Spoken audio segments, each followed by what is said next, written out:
दर्शकों, हम फिर से आपका होप चैनल में स्वागत करते हैं। हम आज फिर से अपनी चर्चाओं को दूसरे भाग में जारी रखेंगे कि शिक्षा के बारे में एलन जी वाइट हमें क्या सिखाती है। और आज हमारे बीच में इन चर्चाओं में जिनके साथ हम जाएंगे, हमारे साथ हमारी अतिथिगण हमारे स्टूडियो में मौजूद हैं। डॉक्टर रिबिका, हम आपका स्वागत करते हैं। प्रियो, आज की चर्चा को आगे जारी रखेंगे, लेकिन हम उसके पहले दुआ करेंगे। आइए हम प्रार्थना करें। धन्यवाद देते हैं पिताजी आपके प्यार और आशीर्वाद के लिए। इस अध्ययन में आप हमारी सहायता कीजिएगा ताकि सब आशीषित हो सके। छोटी सी दुआ हमारे उद्धारकर्ता प्रभु यीशु मसीह के नाम में, आमीन। आमीन। प्रियो, जैसे कि आप जानते हैं कि हमने अगर बात करते हैं इज़राइल की शिक्षा के बारे में, हमने पिछले अध्यायों में भी इन सारी बातों के बारे में देखा, सीखा, समझा और जाना। आज उसमें हम फिर से चर्चाओं को करेंगे, क्योंकि हमने पिछले अगर बात करते हैं अध्यायों की, तो हमने किसके बारे में देखा था डॉक्टर रिबिका? इज़राइल की शिक्षा, जिनके बारे में मार्गदर्शन, परमेश्वर और पवित्रीकरण और मंदिर के बारे में जाना था। हमने सीखा था कि किस तरीके से जो मंदिर है उनको बनाया गया और परमेश्वर की उपस्थिति वहाँ पे वास करने वाली थी और उनको निर्देशित दिया गया था। आज हम आपसे जानना चाहेंगे कि जब हम मंदिर की बात करते हैं तो मंदिर में किन किन चीज़ों की ज़रूरत होती है? Thank you. जैसे आपने बोला मंदिर में किन किन वस्तुओं की ज़रूरत होती है, तो सबसे पहले तो मैंने देखा, बताया तभी कि बुद्धि की बहुत ज़रूरी है जी। दूसरा उसका स्किल, कौशल। क्रिएटिविटी, कौशिक। ओके, तो यहाँ पे हम देखते हैं पवित्र स्थान की तैयारी और उसकी साज सज्जा में सभी लोगों का सहयोग था। सभी को करना है। जी। ठीक है, ये नहीं कि एक गोत्र को बोला, वो उसको जिसको काम दिया गया है उसकी सहायता में लगेंगे, चाहे वो ईंट लेकर आए, चाहे पत्थर लेकर आए, चाहे कुछ लाए, सीमेंट लाए, लेकिन वो कर रहे थे। असली काम तो वो कर रहा था, लेकिन ये लोग सब अपना सहयोग दे रहे थे। इसमें दिमाग और हाथ दोनों का काम था। जैसे मैंने बताया, दिमाग से सोचना है, परमेश्वर बुद्धि दे रहा है तो वो सोच रहा है, और फिर वो हाथ चला रहा है, जो उसके दिमाग में पिक्चर बनाई है परमेश्वर ने, वो उसी तरीके का उसको कारीगरी के तौर पे करेगा। तो ये बहुत ज़रूरी है कि दिमाग और इसकी दिमाग की ज़रूरत थी और हाथों की ज़रूरत थी। बिल्कुल, धन्यवाद। क्योंकि अगर जब हम बात करते हैं कि ये सारे पवित्र स्थान को बनाने की जब बात की जाती है, तो यहाँ पे बहुत सारे लोगों की ज़रूरत होगी, बहुत अलग अलग कौशल के लोग यहाँ पाए जाते थे। तो परमेश्वर ने इजरायलियों को किस तरीके से सुसंगठित किया था काम करने के लिए? अब इतने लोग हैं जो कि इज़राइल मिस्र से बाहर आए। मैं सोचती हूँ नंबर शायद लाखों में था, 6 लाख के करीब था जो कि बाहर आए। अब इतने लोगों को मूसा एक लीडर के तौर पे चलाना बहुत मुश्किल था। वो सुबह से लेकर शाम तक जो है उनके मसले हल करता रहता था। तो परमेश्वर ने उसने बोला कि जो तेरे अधिकारी हैं, जो अच्छे एल्डर्स हैं जी, 70 के करीब हर गोत्र से, जी, जो 12 गोत्र हैं, हर गोत्र में से तू चुन के ला। जी, और हर गोत्र में से लाना था, तो 12 गोत्र हैं तो 12 पंजे 60, 12 चंग 72, मतलब ऐसी कोई 5 या 6 जो है हर गोत्र में से उसको लेकर आना था। और वो कह रहा है जो आत्मा तुझ में है वो मैं उसका कुछ हिस्सा इन अधिकारियों को, जो 1000 के ऊपर, 500 के ऊपर, 100 के ऊपर, 50 के ऊपर, इनके ऊपर उन्होंने जो है, जो 1000 के ऊपर जो लगा था जैसे लगा गया है, और उसके बाद 500 पे आ रहे हैं, और जो 50 के ऊपर, जो 50 के ऊपर अधिकारी है, वो जिस अगर वो वहाँ सॉल्व नहीं कर पा रहा तो वो 100 वाले के पास जाएगा, 100 वाला नहीं कर पा रहा तो वो 500 वाले के पास जाएगा, और वो भी नहीं कर पा रहा तो 1000 वाले के पास, वो भी नहीं कर पा तो मूसा के पास आएंगे। बिल्कुल। तो मूसा के पास काम कम हो गया, तो उसको काम कम करने के लिए परमेश्वर ने इस तरीके से उसको सुसंगठित किया। धन्यवाद इतने अच्छे से उस बात को बताने के लिए। आपने जिस तरीके से भी बात हमें बताई थी 12 गोत्रों की, तो अगर हम बात करते हैं 12 गोत्रों को, तो वहाँ पे किस तरीके से 12 गोत्रों को जो भूमि थी वो वितरित की गई थी, हम इस बारे में आपसे जानना चाहेंगे। ये जो 12 गोत्र थे, इनको अगर देखा जाए तो ये जैसे हम बैठे हैं यहाँ पे, जी। ठीक है, तो यहाँ पे बीच में जो है परमेश्वर का तंबू है, जी। हैकल जिसे कहना जी। चाहिए, वाचा का संदूक कह लीजिए उसको, जी। ठीक है, वो जो है या मेल मिलाप का तंबू कह लीजिए, जी। ठीक है, ये बीच में रखा हुआ है। अब हम देखें, उत्तर में 3 ट्राइब, जी। दक्षिण में 3 ट्राइब, जी। पश्चिम में 3 ट्राइब जी। और पूर्व पूर्व में में। 3 ट्राइब। तो ये जो 12 ट्राइब जो थे, जी। इस तंबू के, मिलाप वाले तंबू के चारों ओर परमेश्वर ने रखा। जी। जैसे बागे अदन में वो था, पेड़ जो लगाया था विशेषकर अच्छाई और बुराई का, वो बीच में था। जी। यहाँ पे परमेश्वर के मिलाप का तंबू जो वो बीच में है, और इसके चारों ओर उन्होंने जो है हर गोत्र का, हर साइड में 3-3 गोत्रों को, और पहले उसका लीडर लगेगा गोत्र का, जी।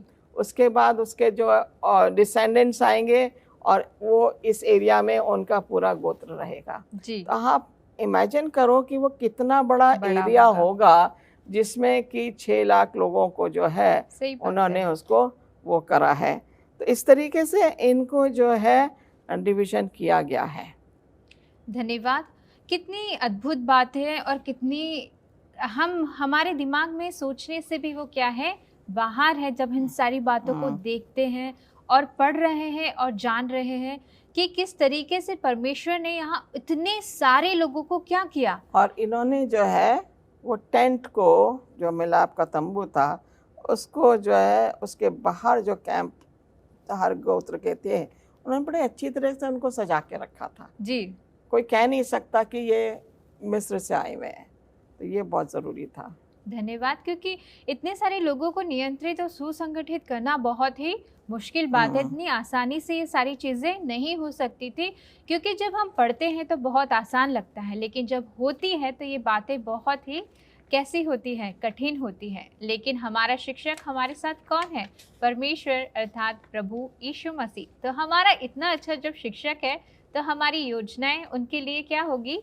उनकी जो योजनाएं हमारे लिए अद्भुत ही होती है। तो प्रिय दर्शकों, आप हमारे साथ इसी तरीके से बने रहिएगा। मिलते हैं छोटे से ब्रेक के बाद। धन्यवाद प्रियो, हमारे साथ फिर से जुड़े रहने के लिए। हम अपनी चर्चा को आगे जारी रखेंगे, और हम डॉक्टर रिबेका से पूछना चाहेंगे, क्योंकि अभी हमने बहुत सारी बातें सीखी 12 गोत्रों के बारे में, भूमि वितरण के बारे में, और इतने सारे लोगों की अगर जब हम बात करते हैं इजराइलियों की, तो परमेश्वर उनको लेकर जाते थे, लेकिन वहाँ पे कौन सी ऐसी बात थी जिनका उनको ध्यान रखना चाहिए था? बड़ा अच्छा है आपका सवाल कि ये लोग, परमेश्वर ने पर्पसली इनको मिस्र से निकाला, इनको डायरेक्टली कनान लेके नहीं गया। जी। और क्योंकि ये हठ धर्मी थे और स्टबन हेडेड थे, कुड़कुड़ाने वाले लोग थे, तो परमेश्वर इन्हें लंबा रास्ता करके ले जाना था। जब लंबा रास्ता लेकर जाता है तो आप देखो कि इनके पास भेड़ बकरियां भी हैं, जी। गाय बैल भी हैं इनके पास, फिर खाने का भी सामान रखना, इन्होंने चलना भी है। तो ये 40 साल जो ये चले हैं, जी। ना तो इनके जूतों को कुछ हुआ, ना कपड़ों को कुछ हुआ। बहुत अद्भुत बात है। बहुत अद्भुत बात है। तो यहाँ पे देख रहे हैं कि जब जाते थे तो यहाँ पे एक वाचा का संदूक होता था। तो वाचा का जो संदूक होता था, बादल उसके ऊपर जाता था। जी। जब बादल उसके ऊपर जाएगा, जहाँ पे इन्हें पड़ाव डालना है, तो वो वाचा का संदूक पे बादल वहीं रुक जाता था। जी। इसका मतलब यह है, परमेश्वर चाहता है कि ये यहाँ पे रुक जाएं। जी। और वहाँ पे ये पड़ाव डाल देते थे। तो इस तरीके से जो है, जब वो बादल आगे बढ़ता था, जी। जैसे उन्होंने 1 हफ्ते रुक लिए या 2 हफ्ते रुक लिए, जब बादल आगे बढ़ना शुरू होगा, इसका मतलब ये है कि अब इन्हें यहाँ से कूच करना है। जी। ये उसका ध्यान रखते थे। जी, क्योंकि अगर जब हम बादल को ही देखते रहते थे। जी। बादल चलना शुरू हुआ, जल्दी से उन्होंने अपना सामान रखा कि अब बादल चल रहा है तो हमें भी साथ साथ जाना है। बिल्कुल, क्योंकि यहाँ पे बादल के खंभे के साथ साथ आग के गोले की भी बात बताई गई है। तो आप हमें इस बारे में भी दृष्टिकोण करेंगे कि आग के गोले की बात यहाँ पे क्यों बताई गई है? अब हम देखते हैं कि दिन में धूप बहुत होती थी, तो जब धूप होती, जब मिस्र से जब निकल आते हैं ये, और लाल समुद्र के पास आते हैं जी तो वहाँ पे जो है इन्होंने देखा कि मिस्री लोग पीछे पीछे आ रहे हैं। जी अब ये डर जाते हैं, मूसा को कहते हैं देखो वो लोग आ रहे हैं, हमें लेके जाएंगे। मूसा कहता है परमेश्वर का चमत्कार देखो। बिल्कुल और वो ने जो है वो बादल वहाँ पे आके रुक जाता है जहाँ पे कि मिस्री लोग आ रहे हैं और इनको ये आलोक बढ़ जाते हैं। और जब धूप होती है तो दिन में बादल जो है छाया का काम करता है। बिल्कुल हवा भी चलेगी, ये चलते जा रहे हैं, थकते नहीं थे ये, तो चलते जा रहे हैं, चाहे वो बच्चा हो या बड़ा हो। तो बादल का काम था इनको छाया देने का। अब रात में अगर ये चल रहे हैं, क्योंकि रुक नहीं रहे हैं, अगर रात में चल रहे हैं तो आग का गोला इनके ऊपर रहता था जिससे इन्हें रोशनी मिलती थी और ये चलते जाते थे। तो ये दोनों का काम ये था, दिन में बादल और रात में आग का गोला। धन्यवाद प्रियो, आप छोटी छोटी बातों को भी ध्यान रखिएगा क्योंकि ये हमारे लिए बहुत ही महत्वपूर्ण होती है, क्योंकि शिक्षा के लिए हर एक बात क्या होती है, लाभकारी होती है। डॉक्टर रिबेका, हम अपनी चर्चाओं को आगे बढ़ाएंगे और हम आपसे प्रश्न पूछना चाहेंगे यहाँ पे कि परमेश्वर पिता ने इजरायलियों को ऐसी कौन सी शिक्षा दी थी जिन पर उनको चलना चाहिए था? ये इस्राएलियों को जो था ये यात्रा करते जा रहे थे जी, और यात्रा करने का मतलब है ये सीधे नहीं चलते थे जी, इनको भजन गाते थे ये लोग। जी, भजन गाते हुए चलते थे, परमेश्वर की स्तुति करते हुए चलते थे, और ताकि इनका ध्यान इधर उधर ना भटके। ठीक है, कह रहा है कि इनको जो है जो भी मार्ग में जाते थे इनकी सारी परेशानियां खुदा दूर कर देता था। ये कह रहे हैं कि इस प्रकार उनके विचार मार्ग की कठिनाइयां परीक्षणों से ऊपर उठ गए। बेचैन अशांत आत्मा को शांति और सुकून किससे मिला? जो गाने ये गाते जाते थे। ठीक है, फिर कह रहे हैं इनको शिक्षा क्यों मिली थी? अगर इन्हें शिक्षा नहीं मिलती तो गाने नहीं गाते। बिल्कुल है, ये ऐसे सीधे चलते रहते, एक दूसरे से लड़ते रहते। सही बात है। प्रार्थना भी करते थे बीच बीच में। तो ये मूसा इनको जब रोकता था कि अच्छा शिविर में अब यहाँ रुके हैं, अब तुम्हें प्रार्थना भी करनी है जी, तुम्हें अपना खाना भी बनाना है, अगले 7 दिन हम चलेंगे तो अगले 7 दिन का तुम खाना तैयार कर लो, वो खाना खराब नहीं होगा, और तुम रास्ते में जब रुकते हैं तो खाना खाओ, चलते चलते खाना खाओ, गाड़ी में बैठ के वहाँ खाना खाओ, चलते रहो। तो ये इनकी शिक्षा जो थी बहुत ज़रूरी थी। और ये 40 साल जब ये परमेश्वर के रास्ते से भटके, वो शिक्षा से मुड़ गए, बिल्कुल, तो परमेश्वर इन्हें ताड़ना भी देता था। हम कहते हैं ना कि उसमें नीति वचन में जी, कि अपने बच्चे को जो है मारने से पीछे नहीं हटना। जी, अगर तूने उसको एक लाठी मार दी तो बच्चा मरेगा नहीं, लेकिन तेरी शिक्षा को बड़ा होके भी याद करेगा। जब ये परमेश्वर के रास्ते से भटक जाते थे या कुड़कुड़ाने लगते थे या मूसा को बुरा भला कहते थे या हारून को बुरा भला कहते थे, तो परमेश्वर इनको ताड़ना भी देता था। जब इनको ताड़ना मिलती थी तो फिर वापस आ जाते थे। बिल्कुल, आजकल भी ये जाता, बच्चों का आप मारो थोड़ी देर चुप बैठ जाएगा, है, फिर वो भूल जाता, बच्चा मार भूल जाता है। लेकिन वो शिक्षा है जो कि हमें उनको देनी है। परमेश्वर ने वही शिक्षा दी। जी, है, हम देखते हैं कि जब आदम ने पाप किया और वो छुप गया, उसने उनको बस ये पूछा कि तूने क्या फल खाया।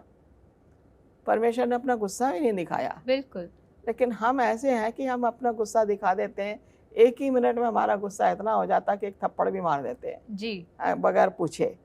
तो यहाँ पे जो है इजरायली लोग जो है सीख रहे थे जी, परमेश्वर की शिक्षा का, जो वो सीख रहे थे जैसे जैसे बढ़ते जा रहे थे, जैसे जैसे उनका पड़ाव आ रहा था, जैसे जैसे मूसा उनको रोक रहा था या बादल रुक रहा था, तो इन्हें मूसा जो है वो शिक्षा भी दे रहा था जो परमेश्वर चाहता था कि ये सीखते चले जाएं।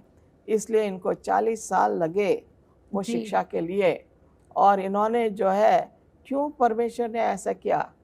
क्योंकि ये धीरे थे जी, ये गुस्से वाले थे जी, ये बुत परस्ती में रहने वाले लोग थे। कुड़कुड़ाते थे। और जब बुत परस्ती में रहेंगे तो परमेश्वर जब सिखा रहा है और ये नहीं सीखना मांग रहे तो इनको ताड़ना देता था। बिल्कुल, और उनको सज़ा भी मिलती थी। जी, सज़ा जब मिलती थी तो ये वापस परमेश्वर के पास आ जाते थे। तो हम भी ऐसे ही करते हैं कि जब हम बच्चे को मारते हैं तो हम उससे प्यार भी करते हैं। बिल्कुल, यही परमेश्वर की शिक्षा है जो कि सिस्टर वाइट हमें बता रही हैं कि हमें किस तरह की शिक्षा अपने बच्चों को देनी चाहिए। जैसे इजरायलियों ने सीखा, हमें अपने बच्चों को वही सिखाना है। धन्यवाद। तो प्रियो, आज ज़रूरी नहीं है कि हम सिर्फ प्यार करें, लेकिन जहाँ पे ज़रूरत है वहाँ पे ताड़ना की भी ज़रूरत होती है, जो हमारे लिए क्या है, लाभकारी है। और यही शिक्षाएं हम सीख रहे हैं और हमें अपने परिवार में भी ये शिक्षाओं को सिखाना है और सबके साथ साझा करना है। हम एक ब्रेक के बाद फिर से आपसे जुड़ते हैं। कृपया करके आप कहीं नहीं जाइएगा, इन चर्चाओं में हम बातों को जारी रखेंगे। धन्यवाद।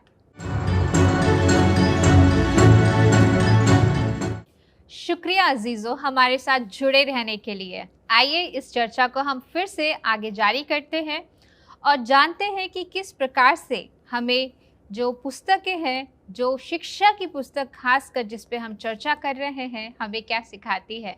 हमारे साथ डॉक्टर रिबेका हैं और हम डॉक्टर रिबेका आपसे जानना चाहेंगे कि अभी हमने जो परमेश्वर ने शिक्षा इजराइलियों को दी उसके बारे में जाना, लेकिन हम जानना चाहते हैं कि माता पिता की हम बात करते हैं, उन्हें अपने बच्चों को किस प्रकार की शिक्षा देनी चाहिए।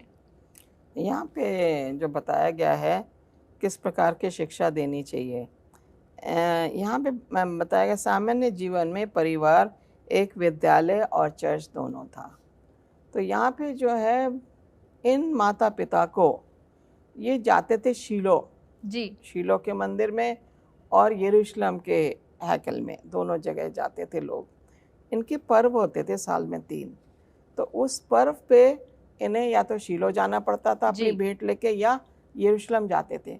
इसमें जो है ये नहीं था कि बच्चों को छोड़ के जाएंगे, बच्चों को भी लेकर आए। सिस्टर वाइट बताते हैं यहाँ पे कि पुत्रों का उपस्थित होना आवश्यक था, केवल पिता पुत्र का होना आवश्यक था, लेकिन कोई भी पर्वों के अवसरों पे छोड़ना नहीं चाहता था। वाइफ भी जाएगी, हस्बैंड भी जाएगा, बच्चे भी जाएंगे। तो वो बच्चे सीखते थे जब अपने माता पिता के साथ जाते थे कि किस तरह की उन्हें ट्रेनिंग मिल रही है, किस तरह के उनके माता पिता भेंट चढ़ा रहे हैं मंदिर में जाके। तो इसलिए इनको ये ट्रेनिंग यहाँ पे दी गई और इनको बताया गया पर्वों के बारे में भी, क्यों वो पर्व इनके लिए महत्वपूर्ण है। बिल्कुल, धन्यवाद। क्योंकि जब बच्चे देखते हैं तभी क्या होता है, वो सीखते हैं, और जब वो देखेंगे नहीं तो उन्हें वो किसी भी बात की जानकारी नहीं होगी और वो आगे उसको नहीं कर पाएंगे। डॉक्टर रिबेका, हम आपसे जानना चाहेंगे, क्योंकि यहाँ पे बात की जा रही है, हम सारे इजरायली कनान की ओर बढ़ते जा रहे हैं। अब यहाँ पे जब हम कनान की बात करते हैं तो यहाँ भूमि की भी बात होती है। तो यहाँ पे भूमि किस प्रकार से जो कनान की भूमि थी वो इजरायलियों को बांटी गई थी? बहुत सही है आपने कहा कि कनान की भूमि का जो है, पहली बात तो ये जाने से डर रहे थे जब ये लेके जाते हैं, तो परमेश्वर ने इन्हें बोला कि तुम हर एक को बराबर से भूमि वितरण होगा। बिल्कुल। लेकिन 12 गोत्र हैं, 12 गोत्र में से सिर्फ 11 गोत्रों को ही भूमि का वितरण किया गया। लेवी खानदान को उसका वितरण नहीं हुआ। ठीक है, यहाँ पे कह रहे हैं केवल लेवियों को कनान की भूमि को पूरे लोगों में बांटा गया था। केवल लेवियों को जो पवित्र स्थान के सेवक थे उनको छोड़ के। अब लेवियों को क्यों छोड़ा? क्योंकि लेवियों के पास भेंट आती थी। बिल्कुल, है ना। यहाँ पे आगे देखता है क्योंकि हालांकि कोई व्यक्ति कुछ समय के लिए अपनी संपत्ति का निपटान कर सकता था, लेकिन वह अपने बच्चों को विरासत को किसी और को नहीं दे सकता। तो अब जब उन्होंने भूमि का वितरण हो रहा है, सारे ट्राइब्स को दे रहे हैं, लेवी खानदान को नहीं दे रहे हैं। अब लेवी खानदान को इसलिए नहीं दे रहे हैं क्योंकि इनके पास भेंट आ रही है। जो दान आ रहा है इजराइलियों के कुनबों से, 11 कबीलों से, वो सब उस मंदिर में जा रहा है। जितने भी लेवी खानदान थे, याजक और महायाजक, उनके परिवारों का पालन इसी भेंट से होता था। इसलिए इनको कोई भूमि नहीं दी गई थी।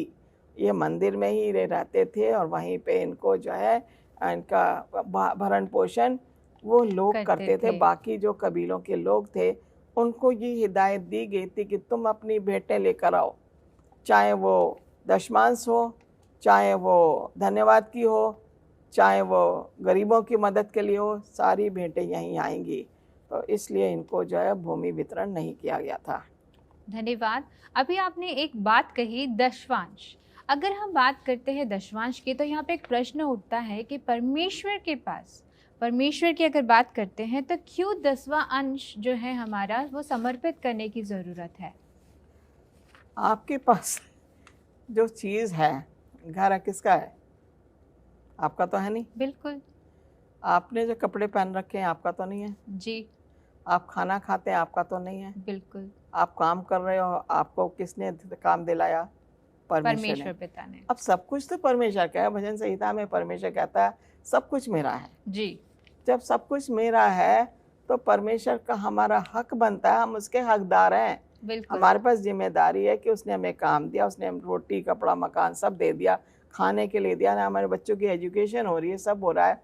तो परमेश्वर तो हमसे 10वां अंश ही मांग रहा है। बिल्कुल। उसमें तो हमें परेशान नहीं होना चाहिए। लोग जो हैं वो दशमांश भी नहीं देना मांगते। परमेश्वर कहता मलाकी की पुस्तक में कि तुम मुझे परख के तो देखो, मैं तुम्हारे लिए स्वर्ग के झरोके खोल दूंगा। सही बात है। लेकिन हम ये सोचते हैं अगर मैंने मेरी 10,000 सैलरी 1,000 मैंने दे दिया, मैं 9,000 में क्या करूँगी? हम ये भूल जाते हैं हमारा विश्वास परमेश्वर में है। परमेश्वर को परख के तो देखो, आपके पास 9,000 है, 9,000 आपके 18,000 के बराबर होंगे। बिल्कुल। आपके पास इतनी आशीष आ जाएगी कि जितना आपको ज़रूरत है उससे ज़्यादा मिल जाएगा। सही बात है। अगर हम अपनी दहे की दशमांश रोकते हैं तो वो परलोक और समझ जाते हैं कि जब परेशानियाँ आती हैं, अब बीमार हो गया इंसान, दवाइयों में खर्चा 1,000 आपको देना था, दशमांश देना था, आपने खर्च कर दिए 50,000। तो आपने रियलाइज़ नहीं किया कि मैंने दहे की रोकी, दशमांश रोका है, इसलिए मुझे मेरे पे ये विपत्ति आई है। तो परमेश्वर कहता जो मेरा है तुम मुझसे चोरी क्यों कर रहे हो? बिल्कुल। अगर तुम चोरी कर रहे हो उसको, तो तुम जो है, तुम्हें मैं कैसे आशीष दे सकता हूँ? और आशीष तभी मिलेगी जब हम खुले मन से जो हम ये परमेश्वर का हिस्सा हमें ये देना है, ये मुझे धन्यवाद की ऑफरिंग देनी है, खुश होकर देना है। बिल्कुल। बरकत अपने आप आएगी। जी। ये मैंने आजमाया है और इसलिए मैं चाहती हूँ कि लोग खुशी से परमेश्वर का हिस्सा परमेश्वर को वापस करें। धन्यवाद डॉक्टर रिपिका। तो प्रियो, आज हमने देखा कि हमें परमेश्वर ने जो हमें दिया है वो हमें वापस लौटाना है, क्योंकि प्रभु का ही सब कुछ है। और आज हम जब लौटाते हैं तो हमें और बहुतायत की आशीष मिलती है। हमारे साथ जुड़े रहने के लिए प्रियो, हम आपका धन्यवाद देते हैं। आगे के हम एपिसोड में और इन्हीं सारी अच्छी बातों के साथ फिर से आपके पास लौटेंगे। और हम आपका धन्यवाद देते हैं कि आप हमेशा हमारे साथ बने रहते हैं। आप सभी को प्रभु बहुतायत की आशीष दे। आमीन।